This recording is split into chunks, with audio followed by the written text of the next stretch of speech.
supaya mereka selalu hidup sebagai milik Tuhan Yesus dan melakukan perbuatan yang berkenan kepadanya. Jadikanlah mereka seperti tanaman subur yang bertumbuh semakin mengenal Engkau dan senantiasa menghasilkan segala hal yang baik.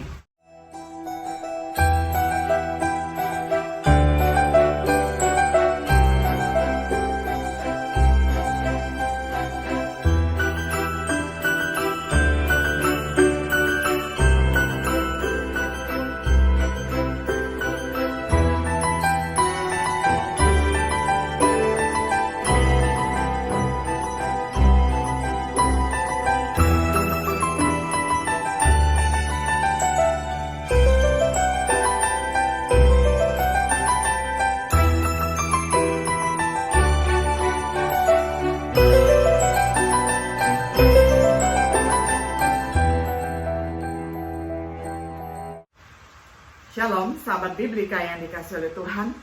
Senang sekali hari ini kita dapat berjumpa kembali di dalam acara Refleksi Sahabat Biblika. Pada hari ini kita tiba pada episode yang ke-28 di dalam serial pembahasan Kitab Galatia dengan tema Buah Roh bagian yang kedua. Saya akan bacakan firman Tuhan untuk kita semuanya dari Kitab Galatia pasal 5 ayat 22 hingga ayat yang ke-23. Saya akan bacakan untuk kita semuanya di dalam terjemahan sederhana Indonesia. Tetapi kalau hidup kita dipimpin Roh Kudus, hal itu pasti tampak lewat cara hidup kita yang saling mengasihi, bersukacita, damai, sabar dalam kesusahan, murah hati, suka menolong sesama, menepati janji, lemah lembut, dan bisa menguasai diri. Hukum Taurat pun tidak menentang semua hal itu. Sampai demikian jauh pembacaan firman Tuhan dari Galatia 5 ayat 22 hingga ayat yang ke-23. Sahabat Biblika yang dikasihi oleh Tuhan, dalam membahas buah roh, 9 karunia sering dibagi menjadi 3 kelompok. Kelompok pertama adalah karunia yang mengarahkan pikiran seseorang kepada Tuhan, yakni kasih, karena kasih berasal dari Tuhan. Lalu yang kedua, sukacita, karena kita bersukacita dalam Tuhan. Yang ketiga, damai sejahtera, karena dari Allah datang damai sejahtera yang melampaui akal. Lalu kelompok yang kedua adalah karunia yang mengarahkan perhatian kita kepada sesama kita, yakni yang keempat, panjang sabar, 5, kemurahan, 6, kebaikan. Lalu kelompok yang ketiga adalah karunia yang lebih mengacu langsung kepada diri sendiri, yakni yang ketujuh, kesetiaan, 8, kelemah lembutan, 9, penguasaan diri. Studi refleksi kita sebelumnya berfokus pada 3 serangkai karunia pertama. Kasih adalah niat baik yang aktif terhadap Tuhan dan sesama. Sukacita adalah kegembiraan, kebahagiaan yang tak terlukiskan dan penuh kemuliaan. Kedamaian adalah harmonis, kerukunan yang melampaui pemahaman kita. Sekarang kita beralih kepada 3 karunia yang kedua, yakni panjang sabar, murah hati, dan baik hati.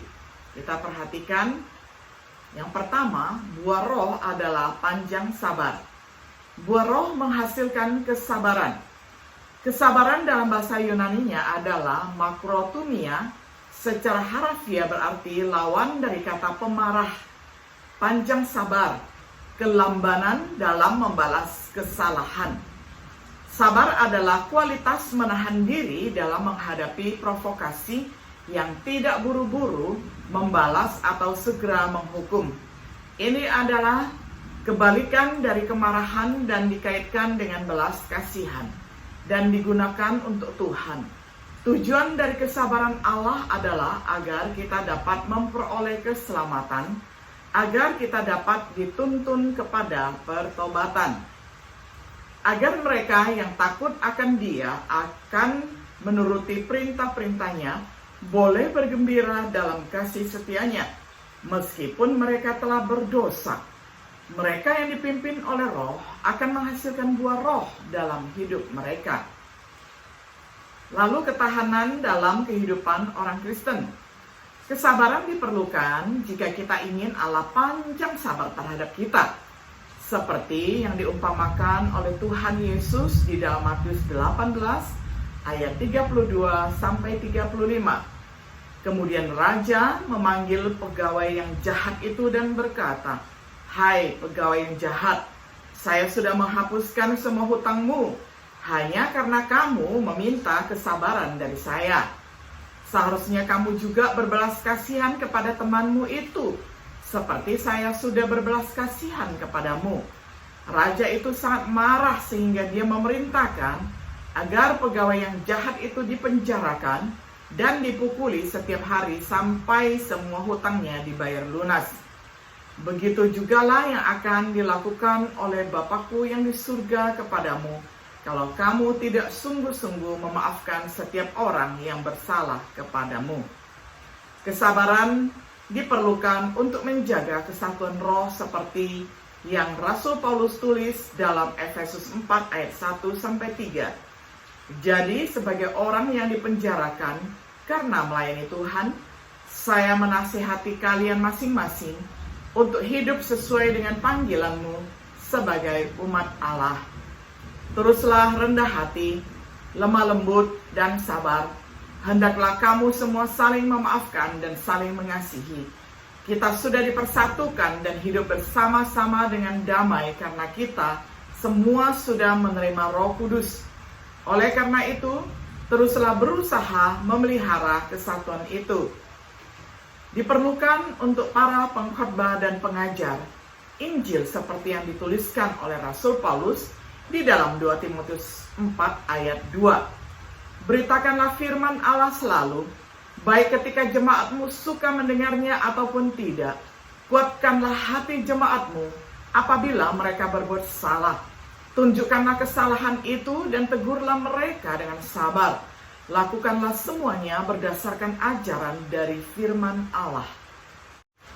Berikutnya kita juga melihat bahwa kesabaran dikembangkan melalui kasih dan doa, seperti yang tertulis di dalam Kolose 1 ayat 9-11. Karena itu, sejak mendengar tentang kalian, kami tidak berhenti mendoakan kalian. Ya Allah, kami mohon agar setiap umatmu di Kolose menjadi orang yang bijaksana, agar melalui rohmu mereka mengerti cara hidup yang sesuai dengan kemauanmu itu, supaya mereka selalu hidup sebagai milik Tuhan Yesus dan melakukan perbuatan yang berkenan kepadanya. Jadikanlah mereka seperti tanaman subur yang bertumbuh semakin mengenal Engkau dan senantiasa menghasilkan segala hal yang baik. Kami juga berdoa agar Engkau menguatkan mereka dengan kuasa-Mu yang sangat luar biasa, sehingga mereka pantang menyerah dan tidak putus asa waktu mengalami kesusahan. Kami berdoa supaya dalam keadaan apapun, mereka terus bersuka cita. Lalu bagian yang kedua adalah buah roh adalah kebaikan. Buah roh menghasilkan kebaikan. Kebaikan dalam bahasa Yunani adalah Christotes. Kata ini menggambarkan kebaikan simpatik atau manisnya temperamen yang membuat orang lain merasa nyaman dan tidak memberikan rasa sakit. Karena itu, kebaikan ini menggambarkan kualitas yang membuat orang lain merasa nyaman saat bersama kita. Mereka tahu kita akan baik atau lembut. Dalam Septuaginta, kata kebaikan itu digunakan untuk Tuhan lebih dari siapapun, di mana sering diterjemahkan sebagai baik seperti yang ditulis oleh pemazmur. Mazmur 106 ayat 1. Haleluya! Bersyukurlah kepada Tuhan, sebab Ia baik, bahwasanya untuk selama-lamanya kasih setianya. Lalu di dalam Mazmur 145 ayat 9. Tuhan itu baik kepada semua orang dan penuh rahmat terhadap segala yang dijadikannya. Pemazmur merujuk bukan pada kebaikan moral Tuhan, melainkan pada kebaikannya yang dinyatakan dalam belas kasihannya. Dalam Perjanjian Baru, kita membaca tentang kebaikan Tuhan yang terlihat di dalam alam semesta, bahkan untuk orang yang tidak tahu berterima kasih dan jahat. Sebaliknya, hendaklah kamu mengasihi orang-orang yang memusuhimu. berbuat baik kepada mereka, dan meminjamkan uang tanpa berharap akan dikembalikan. Dengan demikian, Allah akan memberi upah yang besar kepadamu. Lagi pula, perbuatan seperti itu akan membuktikan bahwa kamu layak menyebut Allah yang Maha Tinggi sebagai Bapamu, karena Dia juga berbaik hati kepada orang-orang yang jahat dan yang tidak tahu berterima kasih. Lukas 6 ayat 35. Karena bila kamu berbuat demikian, kamu sedang mengikuti teladan Bapamu yang di surga, sebab Dia baik kepada semua orang. Misalnya, Dia membuat matahari bersinar untuk orang baik maupun jahat. Dia juga menurunkan hujan bagi orang yang hidupnya benar maupun yang berlaku jahat. Matius 5 ayat 45. Dalam pemberian anaknya, yang di dalamnya kita memiliki keselamatan, dapat dibaca di dalam Titus 3 ayat 4-7. Bahkan di masa yang akan datang, di dalam Efesus 2-7, mereka yang dipimpin oleh Roh akan menghasilkan buah kebaikan dalam hidup mereka. Kebaikan dalam kehidupan orang Kristen, apakah bagian dari pakaian Kristen yang harus kita pakai seperti yang tertulis di dalam Kolose 3 ayat 12? Oleh karena itu saudara-saudari, sebagai orang yang sudah dipilih, dikasihi, dan disucikan oleh Allah sebagai umatnya sendiri, biarlah sifat-sifat ini melekat pada dirimu seperti pakaian baru. Hendaklah kamu saling mengasihani dalam kesusahan, selalu murah hati, rendah hati, lemah lembut, dan sabar terhadap orang lain. Kita harus mencirikan perlakuan kita satu sama lain seperti himbauan Paulus dalam Efesus 4 ayat 31-32. Buanglah semua sakit hati, dendam, dan kemarahan dari hidupmu. Jangan bertengkar dan saling menghina. Berhentilah melakukan segala macam kejahatan. Sebaliknya, hendaklah kamu selalu baik hati, saling mengasihi, dan saling memaafkan, seperti Allah sudah mengampuni kita ketika kita percaya kepada Kristus.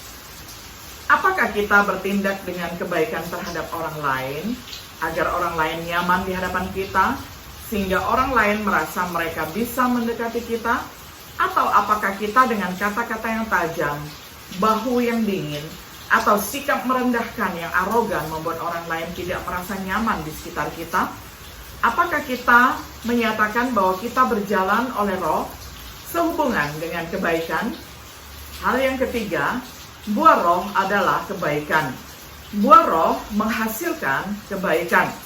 Kebaikan dalam bahasa Yunani adalah agotusune, yang berarti kebaikan aktif, baik hati. Kebaikan ini juga berarti kelembutan, kebaikan karakter yang lembut, karakter yang diberi energi, mengekspresikan dirinya dengan agaton, kebajikan ataupun kebajikan aktif. Barnabas adalah orang yang baik. Dia senang melihat kemajuan orang lain, yaitu dia tidak iri hati kepada siapapun. Dia adalah pemberi semangat bagi orang lain. Dia menghibur dengan kata-katanya yang bagus. Begitulah dia mendapatkan namanya sebagai anak penghiburan. Dia murah hati dengan harta miliknya. Lalu contoh yang berikutnya adalah Dorcas. Dorcas adalah wanita yang baik. Dia penuh dengan perbuatan baik dan perbuatan amal. Bahkan dalam kematiannya, kebaikannya dirasakan oleh semua orang yang ada di sekitarnya. Dapat dibaca di dalam Kisah Para Rasul 9 ayat 39. Mereka yang dipimpin oleh Roh akan menghasilkan buah kebaikan dalam hidup mereka. Kebaikan dalam kehidupan orang Kristen, mereka yang dipimpin oleh Roh Allah akan menghasilkan kualitas kebaikan. Kita telah diciptakan di dalam Kristus untuk tujuan melakukan perbuatan baik. Kita harus berbuat baik kepada semua orang, terutama kepada saudara-saudara seiman. Kitab suci memberikan kita sepenuhnya untuk tugas itu. Apakah kita menyatakan bahwa kita berjalan oleh Roh sehubungan dengan kebaikan? Sebagai kesimpulan, sekali lagi kita perhatikan kontras antara roh dan jasmani. Mereka yang berjalan oleh Roh mengalami kepanjang sabaran, kemurahan, dan kebaikan. Mereka yang menuruti nafsu badani mengalami pertengkaran, iri hati, dan ambisi egois. Kita lebih suka yang mana? Kehidupan yang mengembangkan kesabaran, kemurahan, dan kebaikan dengan bantuan Roh Kudus, kehidupan yang hancur oleh pertengkaran, kecemburuan, dan ambisi egois karena nafsu badani kita sendiri. Dalam kata-kata Paulus Galatia 5 ayat 16, saya menasihatkan kamu semua, hiduplah dengan taat kepada pimpinan Roh Kudus. Dengan demikian kamu tidak lagi memuaskan keinginan-keinginan jasmanimu yang jahat. Apakah kita berjalan dalam roh? Membiarkan dia menghasilkan buahnya dalam hidup kita? Semoga sahabat Biblika yang dikasihi oleh Tuhan, kiranya saya dan saudara adalah orang-orang yang membiarkan Allah Roh Kudus bekerja di dalam hidup kita, di dalam pimpinannya yang menuju kepada kebenaran, sehingga hidup kita sungguh-sungguh menghasilkan buah roh yang memuliakan Tuhan. Kiranya Tuhan Yesus menolong kita semuanya di dalam berjalan, mengiring Dia, dan Dia memberkati dan menyertai kita senantiasa. Shalom.